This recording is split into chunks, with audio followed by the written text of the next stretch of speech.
The mission of the Inattentive ADHD Coalition is to ensure that children with inattentive ADHD are diagnosed by the age of 8 and that adults with inattentive ADHD receive prompt and accurate diagnosis when seeking help. To learn more about our mission and how you can help, visit iadhd.org. I'm Catherine Ellison. I am a journalist and author of books including Buzz, A Year of Paying Attention, about a mother and son who've both been diagnosed with ADHD and how we resolved our conflicts. I would love to hear a little bit about you and what you do. Yeah, my name is Brendan Mahan. I'm the host of the ADHD Essentials podcast. I'm an ADHD coach, consultant, and speaker. I'm part of the organizing committee for the International Conference on ADHD. In the past, I've been a teacher and a mental health clinician and a principal. Those last two were more brief than the teaching position or the teaching career. I'm the father of identical twin sons who are 14 years old. I'm happily married for the last 10 years. That's Uh, an achievement with ADHD, huh? Yeah, I hold 2 master's degrees, one in counseling and one in education.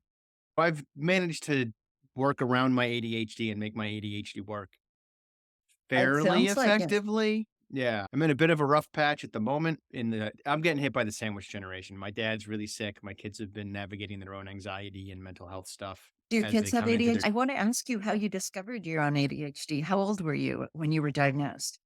I found out later on in life that when I was in middle school, which would have been the late '80s. The teachers talked to my mom and were like, "We think he might have ADHD. Do you wanna do anything with that?" And she was like, "I don't wanna give him the excuse." So nothing came of it. And then I went to college for psychology. And when you major in psych, one of the things they warn you about is that you're gonna hear about all these mental health disorders and you're gonna think you have all of them. That wasn't how I experienced it.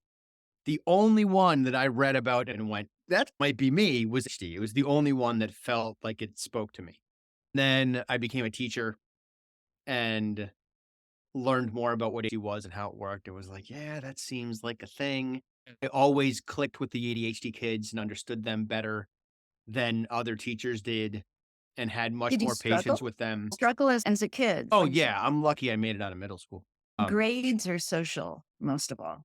Probably both, but more Mhm. grades than social. I didn't have conflict when I was in middle school. I just didn't have a lot of friends or really any for Mhm. big swaths of it. I didn't have an active social life. I didn't have any understanding or knowledge of what to do about that. I don't even know that I even worried about it. I'm not even sure that I was like, "Oh, this stinks that I don't have any friends." I was just like, "Oh, this is how things are going. That's cool." That was What'd you me do growing up. instead? Did you have Um, other obsessions or I projects that played video games like most kids. I collected comic books, so I spent a lot of time reading comics.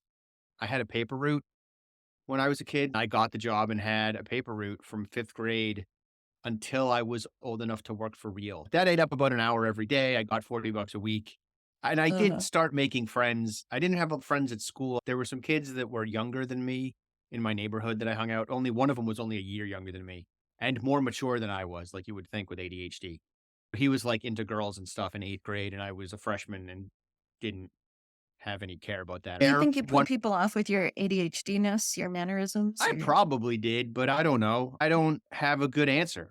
I was very oblivious, that can be a good thing. my own inner world Yeah. when I was a kid. I didn't like bat an eye at stuff. I was just like, all right, cool, then that's what's up.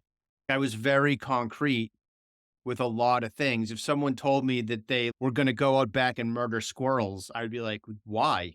That's You offensive went and wrong and horrible. Why would you do that? But I wouldn't think immediately that they were kidding. I would start with, what? Why would you want to do that? Like I was a super uh, gullible kid because I just didn't question stuff. And if somebody didn't treat me kindly and they wanted me around, I would take that as genuine and just not, I'd be like, oh, I'm not going to hang out with you. So if someone's main way of interacting with people was to joke around and give people grief, I would assume they were being genuine. Then I wouldn't talk to them anymore you because wouldn't I'd be be able to like, oh, kid back. It's that yeah, right. social skills part I part. picked up on that stuff eventually, but early on, Yeah. I didn't get it. Do And you even wish you'd have still, I been don't get that. I'm like, why? Why would you do do that? Just be I'll try nice. not to kid you. Do you wish that you'd been diagnosed earlier? Do you think it would have saved you Uh, in some way? I don't know. I don't really care. Like, you can't go backwards. So it is what No, it of is. I course. got the diagnosis when I got the diagnosis, and the trials and tribulations I went through growing up made Formed me you. who I am now, right? I am a Yeah. more compassionate person because I struggled in the ways that I struggled. And I understand my clients better because I struggled in the ways that they're struggling. And that's useful. So I don't As know that it didn't hurt me so much that I need to fix anything. Does that make sense? of course, as long as you're not dealing with trauma, if you just feel that they were healthy challenges that drove you. No, of course I'm dealing with trauma. Everybody with ADHD is dealing with trauma. That's the nature of the disorder, right? My wall of awful model is a trauma model. It grows out of my life experience. So I don't know that I would say that I'm not dealing with trauma. I just watched a lot of Rocky movies growing up, and you keep moving forward. I think it's more that than anything else. I think though that maybe early diagnosis is a good thing because some kids do get defeated entirely. You and I are among the lucky ones. We, for Right. whatever reason, had the resilience or I'm not nudge saying in that there. people shouldn't get diagnosed early. Yeah. Don't Yeah. misunderstand me. I'm just saying for me, I didn't need it apparently.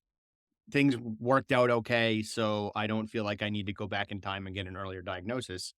But for my kids, for the clients that I work with and the kids that I work with, let's get that diagnosis as soon as we possibly can because you're going to Because struggle anyway. You may as well know why you're struggling.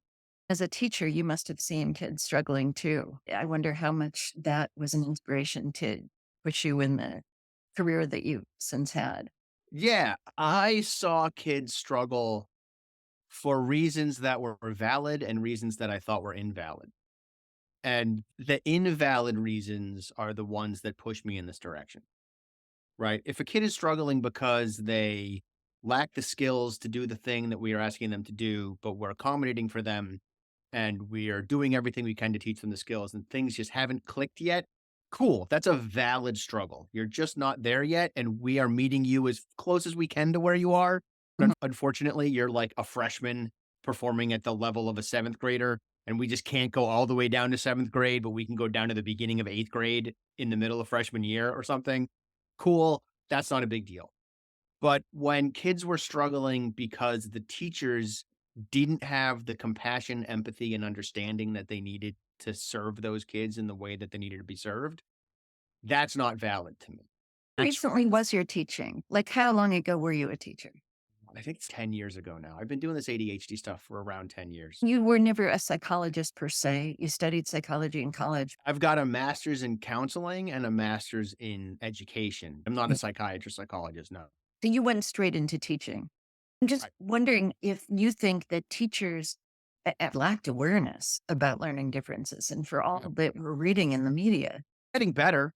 Yeah. I'm at the forefront of making it better. Oh, Like, good. I train schools and school staff on how to navigate ADHD, how to navigate anxiety, how to navigate neurodiversity, how to navigate the trauma and challenges that come with executive functioning difficulties and neurodiverse Tell me challenges, about for that. lack I of want better. more. So schools invite you in? Yeah. And okay, so what do you tell them about the classic situation of a kid with ADHD who's just sucking up all the attention in the room? I know we're talking about inattentive ADHD, Mhm. somebody who's maybe talking, mind wandering, disrupting the class. My lens on everything that is hard, Mhm. basically, is that everything is anxiety, right? Unmet needs, which are causing the anxiety. That kid who keeps talking is, let's assume he's talking because he feels anxious, because he's not sure about what his place is in that class socially, or because he's Mm, not sure how he's going to do academically. If he can distract you by being charming, then maybe that's better than failing the test or not having his yes. homework. So, the way to solve the challenge of that kid is to figure out what that kid's unmet needs are. What is going on with him? And how do we meet those needs so that we can get him operating in a way that we need him to operate? And it might be that what he needs is connection. That might be all it is. We Right. often call that kind of a kid, the one that's talking and being disruptive. We often say that, oh, that kid's just looking for attention, which makes it feel really frivolous, right? Makes it Mhm. feel silly and stupid. Right. But you can't get connection, which is important and meaningful, without first getting attention.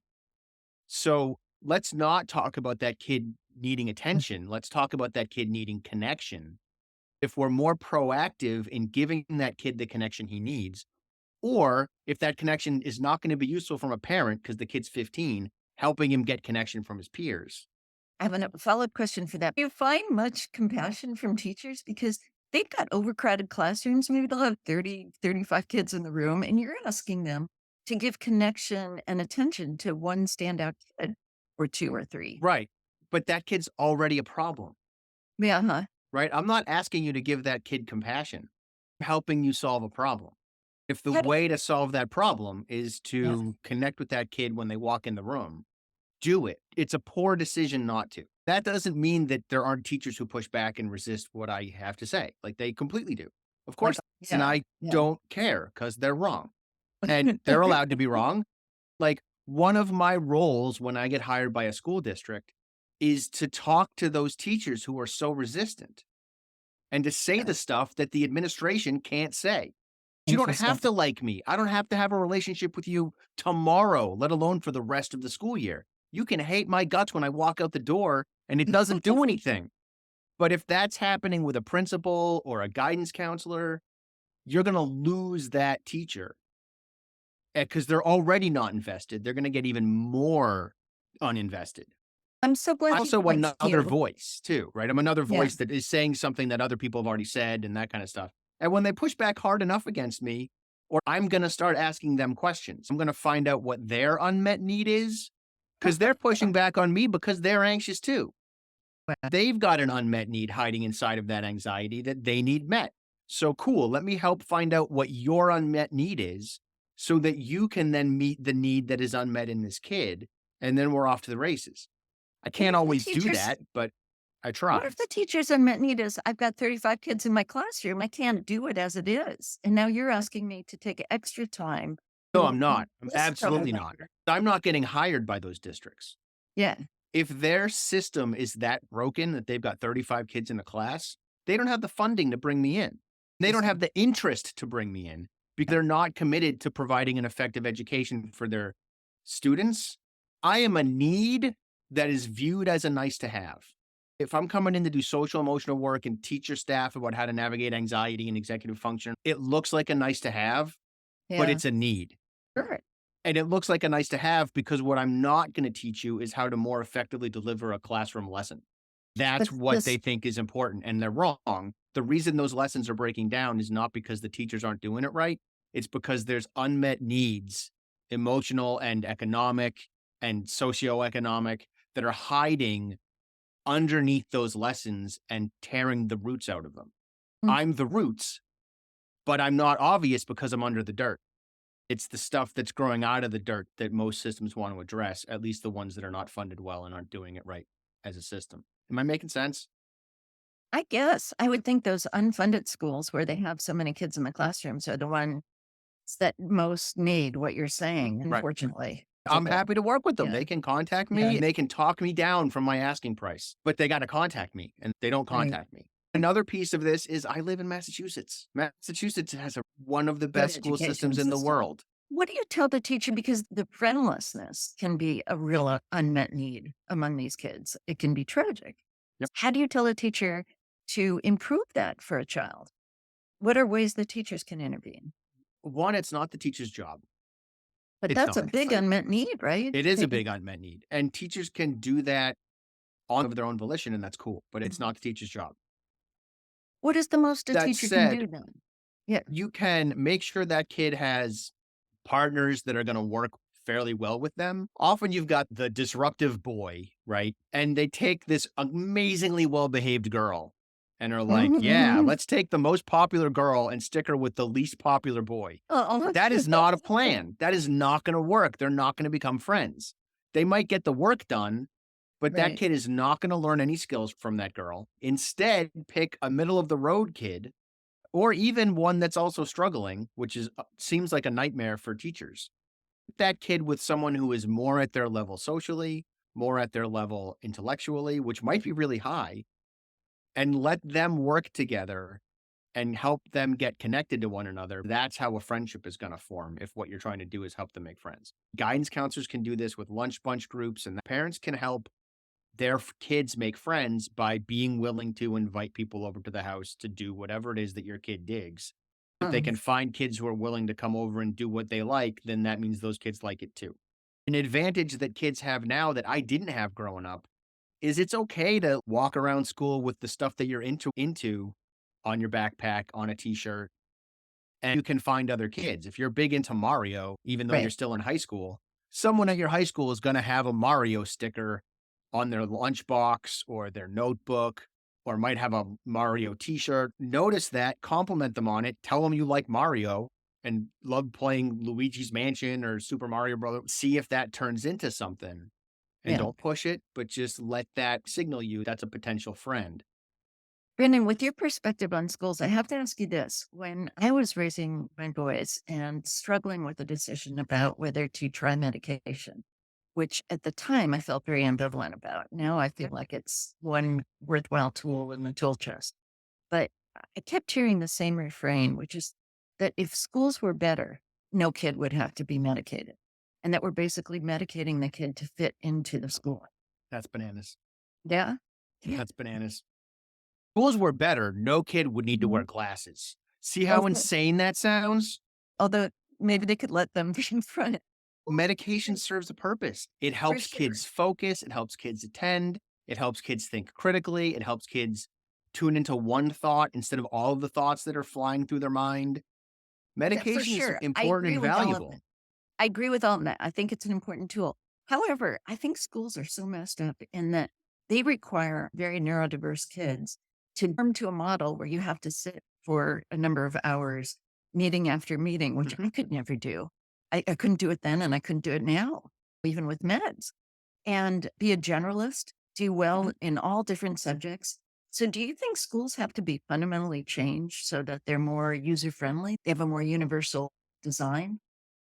I think this question is more complicated than you think that it is. 'Cause I know it's Because complicated. schools are not inherently designed to teach kids academics. Core mission of schools is to teach kids how to exist in our society. If they also learn about the Byzantine Empire, fantastic. Critically, the role of schools is to teach kids how to exist in really a 20th century capitalistic society. We haven't quite gotten to 21st century. How to sit still and be in their cubicle and not push back on the boss because the boss is the boss. That's a big piece of the job of school that we don't want to talk about as a civilization. If we're willing to separate from that and turn schools into what we want to think that they are, which is this bastion of learning and knowledge, and that's the whole job of schools. And the only main core primary job of this education is to teach you how to be really smart at stuff. Cool. Then we get to fundamentally change schools. But that's not the core mission statement of most schools. The core mission statement is really to teach you how to obey and do what is asked of you. That's what I'm saying. Then you're creating this atmosphere that is almost bound to destroy emotionally about 90% of kids who are very neurodivergent. Yeah, potentially. I'm just wondering with your experience as a leader of schools and a teacher, but don't you think that they ought to change It, fundamentally, even if they're not um, just for learning, but to teach you how to live in society? Yeah, again, some of this is because I live in Massachusetts. So a lot of Uh, the schools I'm interacting with are doing it better. yeah, My school, even the school my kids go to, there was a huge walkout. Well, it was school shootings and protests of school shootings.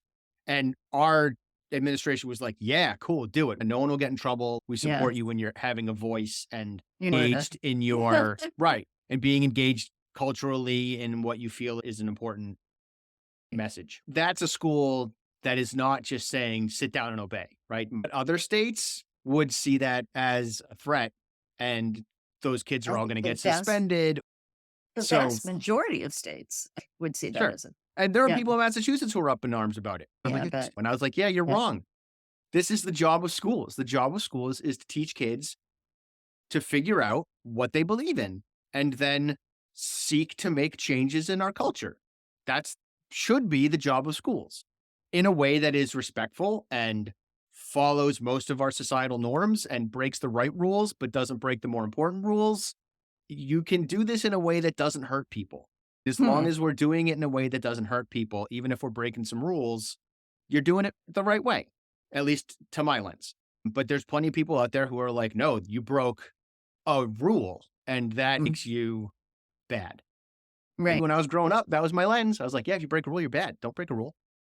And then I had ADHD and I broke rules without even meaning to. I didn't do my homework and I was late to class. I started to struggle with that. What do I do with the fact that I can't seem to avoid breaking rules Right. because my Right. executive functions keep me from being as tuned in and attentive and on top of things as I should be or would like to And be now or you're as I'm this expected to be. entrepreneur. Okay, so now Right. you're an entrepreneur juggling all these different Mhm. kinds of work. What are the strategies you've found that have helped you the most in this Uh, I, I, challenging position? I break rules. I don't break laws. I don't break norms. Mhm. I break rules because rules are stupid. What kind of rules do you break? Mostly the unwritten ones, right? Like you're not supposed to just randomly message people who are of a higher social status than you and try to connect with them. That's like an Yeah, unwritten rule, thank right? you. But I have a podcast and I want to interview people. Right, So right. I'm going to email or Facebook message or whatever New York Times bestselling authors who have no reason to say yes to me and come on my show. And Right. then they say yes to me and come on my show because I reached out and have a successful podcast in a niche area that Mhm. they're connected to. I wouldn't be messaging them if they weren't connected to it. Gotten some pretty cool people on my show because I'm willing to disregard the fact that I should be intimidated by this person's. Okay, so that's Um, strategy that's one. right. Create a selective Yeah. rule with them. Also, I think what helps me is I'm really clear on what my values are. And I let myself follow those values. They help me make decisions and they help me know how to prioritize things. And that plays a role in what I do with my business. It's both a success strategy and a limiting strategy. My business is only going to grow so fast because I'm not willing to take advantage of people. I am not Mhm. willing to have people volunteer to work. You deserve to be paid for your labor. I Mhm. am not willing to pay people less than what I value their labor as. That means that I can only afford to get so much help, which is what I need to grow. Right. Talk Growth about is stagnating, ADHD strategies. ADHD but strategies. outsourcing is an A strategy. Is it? That's true. Hiring someone That's to true. help you is an ADHD Yeah. strategy. I'm limited there because of my values. Okay. But being clear on my values also helps me navigate my impulsivity. I tend not to do impulsive stuff that conflicts with my values. I immediately have this anxiety response of that's not in line with my values. So then I Yeah. don't do that thing. I have the benefit of an incredibly wonderful wife who has solid executive functioning skills because her That's a brain big is better one. than mine in that Yeah. and makes plenty of money. So Yes. I can have a few months where things are lean because I'm focusing on something else. That's not exactly a strategy, but I don't want to not mention it because it's an important thing to mention. I Um, should ask, where do you still struggle with your ADHD now that you're mature? Here's the biggest struggle I have right now. My ability to do deep work is in the toilet. No, because of Sig- the relationship stuff that you're dealing with. right. It's Yeah. And because of distracting you. COVID, my kids were struggling even before COVID a little bit. COVID Right. hits, COVID is its own trauma stuff. I homeschooled them for the first school God, year. So I that was sounds running a true. business. I was Yeah. running a business and homeschooling my kids and had a podcast for a year. Then they went back to school in seventh grade. Seventh grade was really hard on both of them. There was I a lot of bet. anxiety. Oh, it's awful for kids. Yeah. And that meant that I was getting disrupted. My day ended at 3 o'clock because kids come home from school and it They still need, does. It doesn't have to. They don't need me anymore, but I'm still like, what if they need me? Which is a trauma right, right, response for right. me from last Right. year. Oh, I know it's there. I'm working on it. I'm yeah. learning how to navigate things better. My dad is sick, and I don't know Yeah. when that's going to rear its ugly head, and all of a sudden I'm going to be needed somewhere else. What that means is I have trouble allowing myself to sink into an extended period of focus because I don't trust that I'm not going to get interrupted. I end up pulling myself out of it and interrupting myself because I don't know that it's real. And it is. Now I know when I can just be tuned into this thing, but I still That's have too the same bad. reflex. I'm working on retraining that part of my brain How do you do that? Tell me. I'd love to know. I'm primarily doing it through stuff that is of high interest to me. Uh, I'm a big geek and I play Dungeons and Dragons. I'm the guy who runs the game. If I feel like I need to do some extended output stuff, I'm making things for that D&D game oh, to wow. retrain how to focus.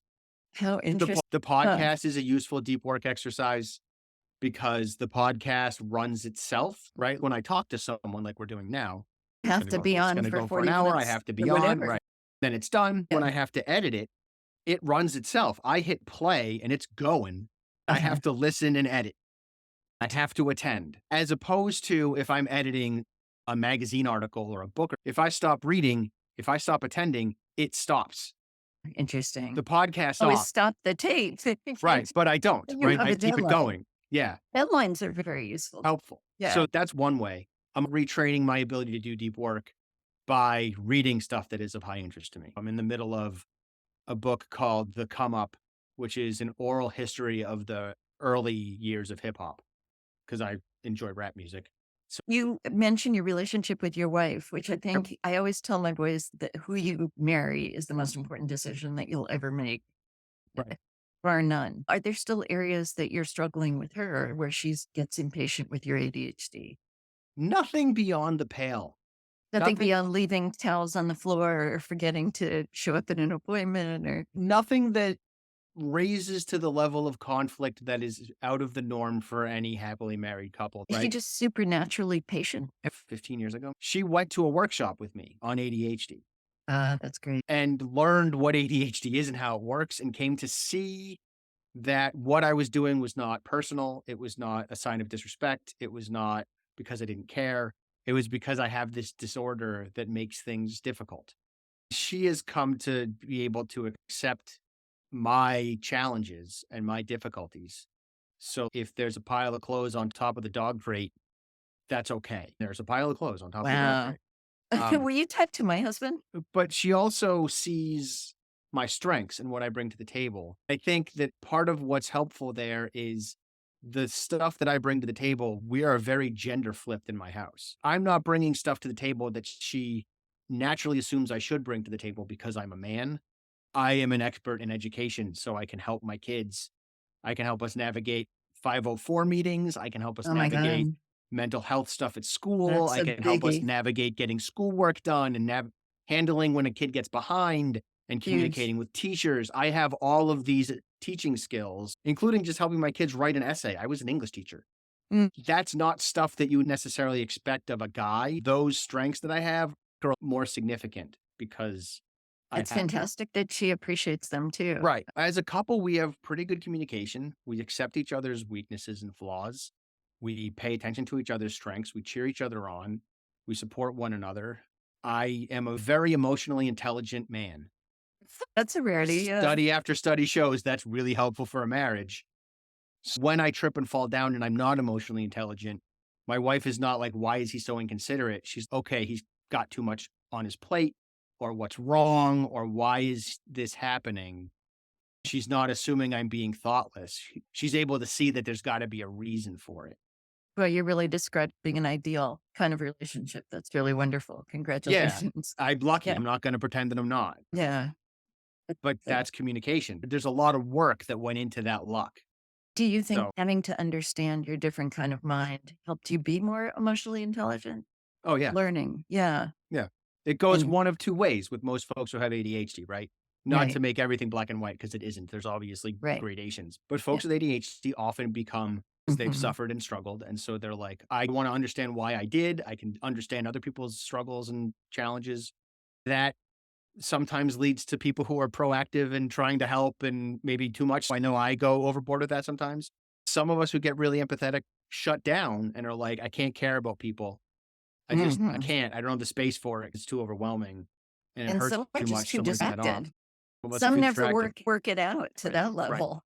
Yeah. How can teachers spot kids earlier that who have inattentive ADHD? Because that's so often flies under the radar. If they're not meeting the expectations around details, oh, this kid never writes their name on their paper Mm. or can't seem to get their homework turned in on time, but they don't have a diagnosis of anything. Or I was really clear that you should be using the red crayon for this, and this kid used a yellow crayon or a pencil. Those little details that we often chalk up to, especially early on in school, to, yeah, you're Uh-huh. asking for early, right? We're talking, 8 years old or yeah. yeah. I think if we just wonder, you don't have to commit to anything, but be like, could this be ADHD as opposed to this is totally fine for a second grader, but on Mhm, the lower end of second grade, right? The reason that mhm. kid is on the lower end of second grade might be because they have ADHD. So let's wonder if that seems true. But teachers have to know what inattentive ADHD looks like, and they have to know that hyperactivity is not a part of all ADHD. So Right. if a That's pretty kid, important. That's a yeah, subtle difference, right? I mean, that's a lot of critical, right? teachers yeah. Because how many teachers are going to go, the kid doesn't write their name on the paper and they keep using the wrong marker. Every time I say to use red, they always use something else.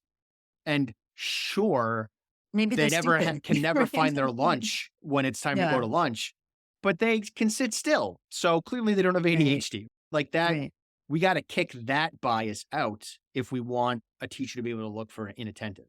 for sure. Yeah. I bet when you do these meetings with teachers, people have not reached that sophistication Right. level. Yeah. Some Yeah, of them have.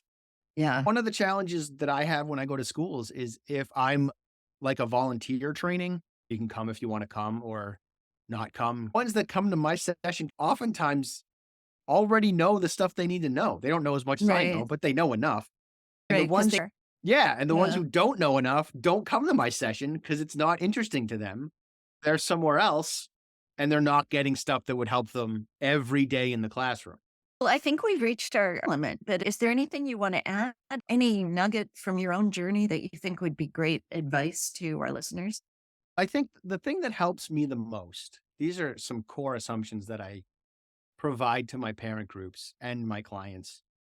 It helps anybody in a relationship. And when other people do this for me, it helps me. And it's three assumptions. Those three assumptions are everybody wants to be a part of their community, whatever that community is. It can be your home, it can be the gym that you go to, it can be your job. Everybody wants to do well and meet with success. The third one is everyone is doing the best that they can. If we make those three assumptions, a lot of the answers have to change. We can't say that person doesn't care because I already got rid of that one. If they want to be Mhm. involved in their community, they want to succeed, so they care. That person's just lazy. They're doing the best they can. There goes lazy. They don't understand how important this is or they don't value whatever we're doing. No, they do because they want to be a part of the community. They want to be doing well and they are trying their best. Because those answers get undermined by those three assumptions, our questions have to change. Changing those questions about why someone is doing what they're doing and looking for the unmet need or the missing resource or whatever it is that's hiding underneath this hiccup that the person is having or causing can be really powerful. You're really teaching compassion, and that's a wonderful message to send to the world. So, thank you so much for your time. Thank you. It's really been fun. Okay. This has been a production of Inattentive ADHD Coalition. Check us out at iadhd.org and see how you can help us by donating or by spreading awareness about inattentive ADHD. Thank you.